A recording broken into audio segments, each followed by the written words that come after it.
Octavio Villacreces, a un candidato a asambleísta por la provincia del Guayas. El pasado día viernes, el Consejo o la Delegación Electoral de la provincia del Guayas proclamó o hizo público ya la finalización del conteo de votos en la provincia.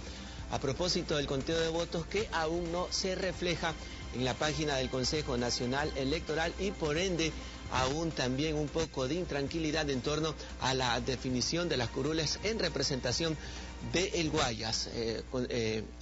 Al candidato Villacreces, ¿desespera aún esta posición de no saber si finalmente se va o se queda en torno a esta situación de virtual asambleísta por la provincia del Guayas? Bienvenido, buenos días. Buenos días, muchísimas gracias por la oportunidad. Primero que nada, agradecerle la votación en la provincia del Guayas por Alianza País, lo que nos hace acreedor a 16 asambleístas en la provincia del Guayas. Gracias, Guayaquil también. Ya las ansiedades terminaron y ya se transforman en molestia. Realmente es penoso para nosotros los ecuatorianos tener que esperar tanto. Parece que el espíritu del solitario George se ha quedado en una parte del CNE. Estamos muy lentos y eso no debería suceder. Ahora, es una cuestión de infraestructura. La infraestructura que tiene el CNE, de lo que yo he visto en Guayaquil, sigue siendo la misma que tenía hace 20, 25 años.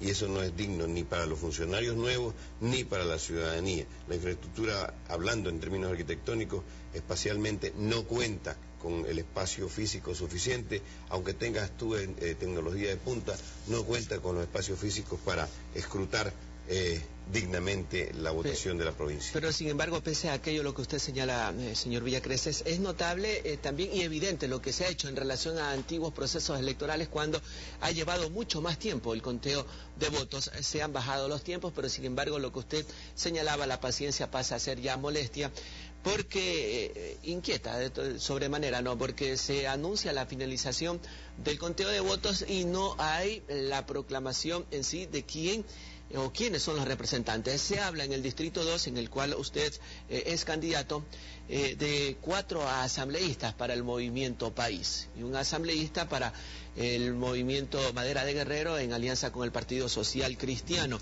María Alejandra Vicuña, Guadalupe Salazar, Alberto Arias, María Cristina Cronfle y el 5º asambleísta, definido aún todavía. En lugar de María Cristina, el tercer puesto es para María Cristina Cronfle. El cuarto es Alberto Arias y Octavio Villacreces de Alianza País. Eso está cerrado, eso está consumado. El tema es que ya no hay más aperturas por las impugnaciones que hemos hecho de urnas, pero falta la declaratoria final de los escrutinios, y eso no es para nosotros un motivo de ansiedad, sino para la ciudadanía, de la cual me incluyo, una cuestión de molestia. ¿Por qué no?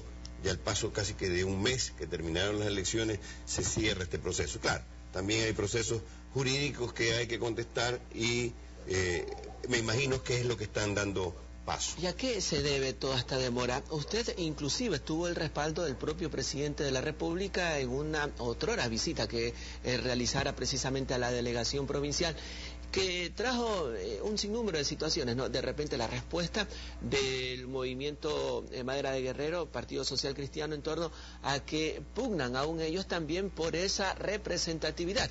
Es decir, de que no sean 16 los asambleístas de país, sino tan solamente 15. Bueno, los desueños, los deseos de todos los que entran a una contienda electoral son legítimos. El tema es que la ciudadanía de la provincia del Guayas tomó claras diferencias entre lo que pasó hace unos años atrás, que Guayas tuvo un 44%, hoy está cerca del 64% de la votación en Guayas, siendo la segunda provincia a nivel del país, la que era 17 al nivel país. Las cosas han cambiado, y no han cambiado solamente por la presencia del proyecto político que lidera Rafael Correa, sino por el resultado de las propuestas. Son casi 6 años de gobierno y la ciudadanía ve, a todas luces, no solamente ve vialidad, no solamente ve infraestructura de los colegios, infraestructura de salud, ve propuestas hasta de orden internacional diferentes, lo que llevan a Ecuador sentirse parte no solamente de una revolución ciudadana local, sino internacional. Respeto lo que puedan pensar de ser los otros candidatizables o los adversarios políticos. Usted acaba de señalar algo fundamental, clave, a propósito de este proceso de elecciones en el país y que radica con resultados claros y evidentes de lo que representa Guayaquil, sobre todo a nivel de las circunscripciones 1 y 2, que involucra básicamente a las parroquias de la ciudad de Guayaquil, en donde se tiene un resultado que de repente sorprendió a muchísimos, ¿no? Y que significa sobremanera el posicionamiento del movimiento país en la ciudad de Guayaquil. ¿Qué lectura se le da a este resultado, señor Villacreces? Bueno, yo creo que no hay que, digamos que descolocarse. Fue una elección a presidente y Guayaquil eligió un presidente y el presidente pidió la plancha. No pensemos aquellos candidatos que hemos salido electos que es por nosotros. Esto obedece a una plancha. La plancha nos da a los candidatos 10-1. Es el proyecto de la Revolución Ciudadana que lidera Rafael Correa y había una elección en Guayaquil o en Guayas por el presidente. No había una competencia con el alcalde, si es que queremos hacer una lectura equivocada de que ha perdido el alcalde Nebot. Ha perdido el movimiento Madera Guerrero o el Partido Social Cristiano Madera de Guerrero ante la presencia abrumadora del presidente Rafael Correa, que lidera el proyecto político de la Revolución Ciudadana. No nos confundamos. En todo caso, eso está en veremos. Faltan 11 meses para empezar a hablar de aquello. No se puede leer por la pérdida definitiva del alcalde Nebot, porque no sabremos si a corto plazo él se relance nuevamente a la candidatura de la alcaldía. Pero es un botón de muestra de lo que puede llegar a suceder en las elecciones seccionales. Sí, se puede leer, eso sí, pero en diferentes territorios. Guayaquil tiene territorios consolidados y en el caso de Octavio Villacreces, que estuvo trabajando políticamente en Pascuales, en la parroquia Tarqui Popular, allí se ve realmente la ausencia de la presencia de la planificación y de la obra física. El 70-80% de esos territorios tiene usted más a lodo y hay inundación. Ahí no existe el alcantarillado pluvial, por decirle algo. A propósito de ese tema, usted sale a la luz como concejal de Guayaquil, es urbanista. En torno a ese tema, su experiencia y sus conocimientos están encaminados a algo que pretende realizarse en los próximos años de gobierno de la Revolución Ciudadana, una revolución urbana, que consiste en ¿qué, señor Villacreces? Bueno, los componentes del urbanismo son muchísimos, son todos las competencias y acciones que se realizan en la ciudad, imagínate, movilización, movilidad, densidad poblacional, ecología, infraestructura, hay un montón de componentes que tiene el urbanismo y para producir una revolución tiene que hacerse una revolución integral. Pensamos en que uno de los temas, y lo ha dicho el presidente Correa, que es alto a los asentamientos poblacionales no planificados, no más crecimientos de las ciudades sin planificación. Eso quiere decir que no hayan más asentamientos sin que tengan primero los servicios básicos o los equipamientos urbanos y después los asentamientos humanos. No al revés, como siempre ha sucedido en la mayoría de las ciudades del Ecuador, especialmente en Guayaquil. ¿Y cómo se puede llegar a plasmar esa situación? A propósito de que no es solamente en Guayaquil, ocurre en Quito, ocurre en Quevedo, ocurre en las grandes ciudades del país.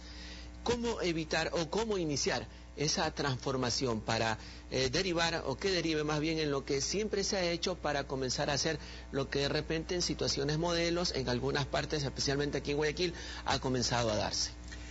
Es un trabajo en conjunto. El gobierno central se encarga de, por decir algo, de reprimir, por decirlo de alguna manera. En los municipios, los gobiernos locales se encargan de planificar y ordenar el territorio. En el caso de los asentamientos humanos no planificados, mal llamadas invasiones, son los municipios a decirle al gobierno, ayúdenme. Y los gobiernos son de decir, no pueden producirse los asentamientos. La competencia, digamos, de la fuerza pública la tiene el gobierno y la demanda, la denuncia la tiene el municipio. Pero la historia habla de todo lo contrario. Los municipios, en especial Guayaquil, ha sido cómplice silente de esto y nunca ha dicho, hey, no a las invasiones, más vale las han de alguna manera se han lucrado políticamente de los asentamientos poblacionales buscando filones electorales a cambio de rellenos, a cambio de postes, a cambio de iluminación, a cambio de nada. ¿Por qué? Porque esa gente llegó a Guayaquil con la necesidad y fueron engañados, fueron estafados por caciques de estos partidos políticos, de la partidocracia, que impulsaron estos asentamientos. No podemos olvidar que Guayaquil, a partir del año 92, tuvo un cambio muy importante, pero recordar también que, por ejemplo, a partir del año 87, la vía perimetral hacia el oeste, al noroeste de Guayaquil, impulsó el crecimiento de miles y miles de asentamientos. Ahí hay más de 500.000 personas que a partir de la construcción de la vía perimetral se asentaron hacia el oeste sin ninguna planificación. Esos cambios, ¿no?, de aquellas fechas a los de ahora también incluyen el transporte. Brevemente, arquitecto Villacreces, usted fue concejal de Guayaquil. Hay una propuesta que recoge hoy Diario Expreso de la ciudad de Guayaquil, en donde señala el monorriel, una posibilidad de solucionar los problemas de movilidad de transporte público en la ciudad de Guayaquil. ¿Qué tan viable es? Este es uno de los componentes del urbanismo y es la movilidad de las personas. El tema del monorriel es una idea maravillosa, pero hay que estudiarlo. Yo creo que una de las grandes propuestas que hizo el ingeniero Febres Cordero desde la Presidencia de la República fue el transporte fluvial en Guayaquil.